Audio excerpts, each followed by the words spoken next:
عربي سلسة الريز تدالو على توزينات تزلكم متسلخو بقدامنت أرأس زينا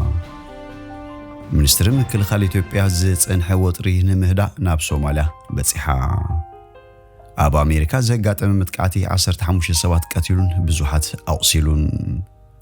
كاب مزنتو زورد بريزيدنت دو كوريا نبر كسام موداتا خق على سمخانو غليصو جيرمناويان أب أتقاقم غاز كتنقاقو تصاوعيت قريبو زي خبركم تخاتلتي ازن كالن زي دسس مدبات يزلكم متصلخو كسام موداتا مساي كتصنو اندحتتكو ابزا چانل دما ناي وترو تخاتلتي نختكونو سبسكرايب لايك بمغوار ناي دول ملكت كتوقو بخبري يعدمكم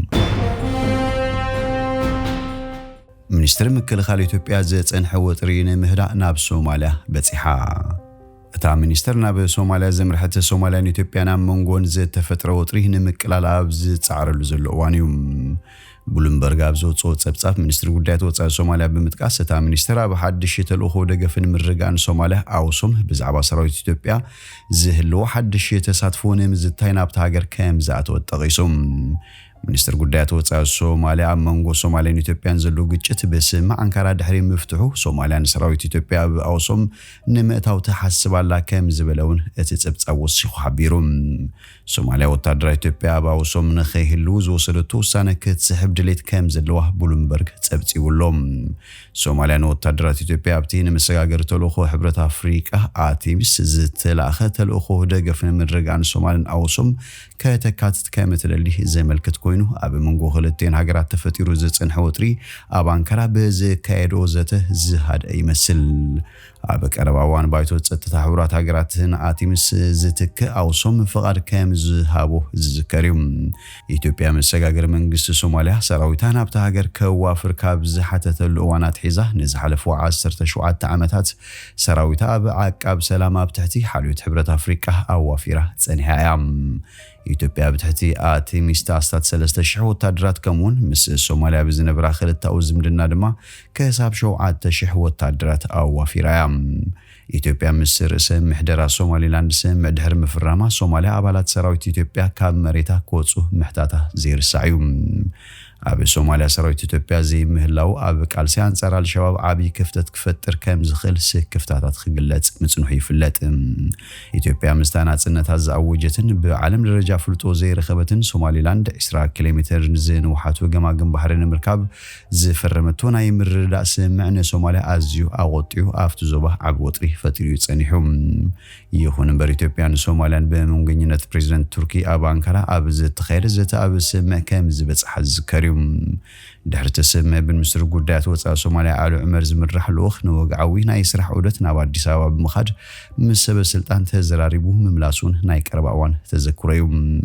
እዘተ እንዳተኻየደን ከሎ ወታደራት ኢትዮጵያ ዶብ ሰጊሮም ንወታደራት ሶማሊያ አጥቂዖም በዝብል ክስ ድማ ካልእ ወጥሪ ተፈጢሩ ነይሩ ኢትዮጵያን ዝኽስ ብምንጻግ ተፈጻመ በሳልሳይ ወገን ከም ዝተፈጸመውን ክትገልጽ ጸኒሓ ሶማሊያ በትሕቲ ተልእኮ ሕብረት አፍሪካ በሃገራት ዋፊሮም ዘሎ ወታደራት ኢትዮጵያ ንዝኸፈሉ መስዋዕት ያፍልጦ ከም ትህብ ቀዳማይ ሚኒስትር አብይ አሕመድን ፕሬዝዳንት ሶማሊያ ሐሰን ሼኽ መሐሙድን ዝተኸተመ ስም አንካራ ይጠቅስም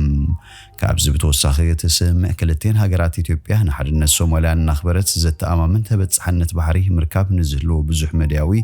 ኣገዳስነት ኣፍልጦ ከም ዝህባ የመልክትም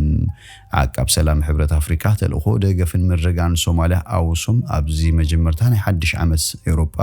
ስርሑ ከም ዝጅምር ትጽቢት ይግበረሉ ኣብ አሜሪካ ዘጋጠመ መጥቃዕቲ 15 ሰባት ቀቲሉን ብዙሓት ኣቁሲሉን ድሕሪ ምዝዛም ጽምብል ሓድሽ ዓመት ረቡዕ ጋውጋሕታ ኣብታ ከተማ ንዓቢ ስፖርታዊ ግጥማትን ተጸቤታ በኒውዮርክ ኦርሊንስ ዘጋጠመ መጥቃዕቲ መኪና 15 ሰባት ቀቲሉን ለ30 ድማ ኣቁሲሉን ፌደራላዊ ምርመራ ገበን ኤፍቢአይ አሜሪካ ፈጻሚ መጥቃዕቲ ምስ ሓይልታት ዳዕሽ ምትእሳር ከም ዘለዎ ኣመልኪቱሎም በመሰረት ፕሬዝዳንት ጆ ባይደን ዝሃቦ ቃል ሰዓታት ቅድሚት መጥቃዕቲ ሻምስዲን ጃብር ነቲ እስላማዊ ውጅለ ዘለዎ ደገፍ ብስራሕቶም ተተባቢዑ ነቲ ተግባር ከም ዝፈጽሙ ኣብ ማሕበራዊ መራኸቢታቱ ዘርጊሑ ነይሮም ወዲ 42 ዓመት ነባሪ ቴክሳስ ዝኾነ ኣሜሪካዊ ጥርጡር ሻምሻዲን ጃብር ኣብታን ኣብ ህዝቢ ዝጠሓሰት መንኪኑ ባንዴራ ዳዕሽ ከም በልብል ምርኣዩ ድሒሩ ኣብ ዝውፅእ ዘሎ መርመራታት ይምልክት።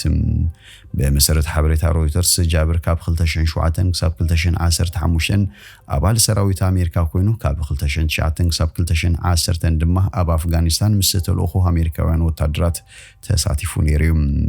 ናይ ጽባሕ 1 ዓመት መጥቃዕቲ መንኪናን እኩብ ህዝቢ መወሰኽታ ናይታ ከምዚ ዝመስል ሰንሰለታዊ ተርእዮታትን ሓድሽ ግንባር መጥቃዕቲ ጽንፈኛታት እዩ።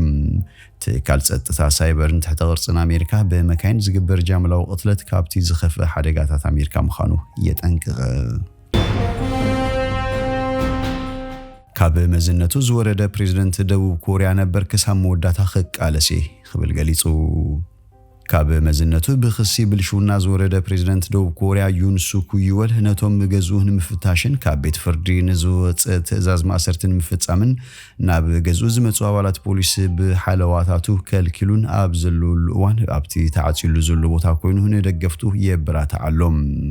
እቲ ፕሬዝደንት ነበር ነቶም ንገዝኡ ኸይቦም ዘለዎ ኣዝዮም ዓቀባውያን ደገፍቱ ጸረ ሃገር ሓይልታት ኢሉ ንጽውዖም ወገናት ክሳብ መወዳእታ ክንቃለሲና ክብል ገሊጹም። ጠበቃታት እቲ ፕሬዝደንት ነበር ነቶም ንምእሳሩ ዝፍትኑ ዘሎ ሰብ መዚ ብሓለዋ ፖሊስ እቲ ፕሬዝደንት ነበር ክእሰሩ ከም ዝኽእሉ የጠንቅቁሎም። እቲ ናይ ትእዛዝ ማእሰርቲ እቲ ፕሬዝደንት ነበር ብመርመርቲ ወገናት ተሓተቲ ክምልስ ዝቐረበሉ ተደጋጋሚ ጻውዒት ዕሽሽ ድሕሪ ምባሉ ሓሊፉ። እቲ ብ3 ታሕሳስ 2024 ብዝሕለፎ ሓፂር ኣዋጅ ወታደራዊ ምምሕዳር ካብ መዝነቱ ወሪዱ ዘሎ ፕሬዝደንት ነበር ዩን ሱክ ይወል በቲ ተኸሲስዎ ዘሎ ዕልዋ መንግስቲ ገበርኛ ኮይኑ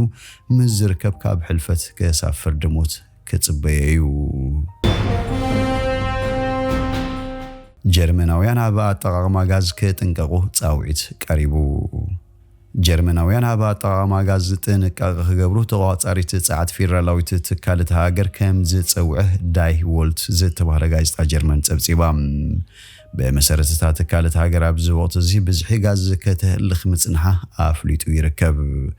እቲ ትካል ወሲኹ ካብ ጥቅምቲ ክሳብ ታሕሳስ 2024 ዝነበረ ኣጠቕላላ ሃልኪ ጋዝ ምስናይ 2023 ተመሳሳሊ እዋን ከነጻጸር እንከሎ ብ5.8 ሚታዊት ከም ዝወሰኸን ኣብ ሰዓት ድማ ናብ 246 ቴራዋት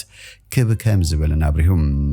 ኢንዱስትሪታት ብወገነን ምስ 2023 ክናጸር እንከሎ ብ9.1 ሚታዊት ወሰኽ ሃልኪ ከም ዘርኣያ ክሕበር እንከሎ ወሰኽ ሸዊት ተኽለ ሃልኪ ጋዝ ስድራ ቤታትን ካላት ንግድን ድማ ዝሓሸ ማለት 12 ሚታዊት ወሰኽ ኣርዩሎም። እቲ ወሰኽ ሃልኪ ምስ ዝሑል ኩነታት ኣየር ዝተኣሳሰር ምዃኑ ዘረድእ ትካል ተጠቀምቲ ሕጽረትን ከይፍጠርን ወሰኽ ዋጋታትን ምክልኻልን ኣብ ኣጠቓቕማ ጋዝ ዝያዳ ቆጠብቲ ክኾኑ ጸዊዑሎም። ጀርመን ቅድሚ ኩናት ዩክሬን ልዕሊ ፍርቂ ጠለብ ጋዝ ካብ ሩስያ ተማልእ ብምንባር ዝዝከር እዩ።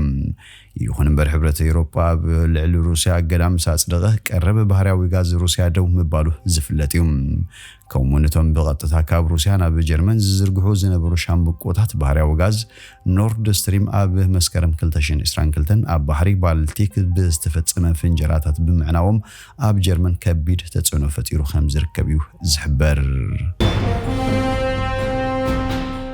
ዝኸበርኩም ተኸታተልቲ ቤንቲቪ ንሎሚ ዝብልናዮ መሰናዶና ኣብ ዝወዲና ኣለና። ምሳና ስለ ዝጽናሕኩም ብልቢ ነመስግን። በብዘለኹም ሰላም ትመነና።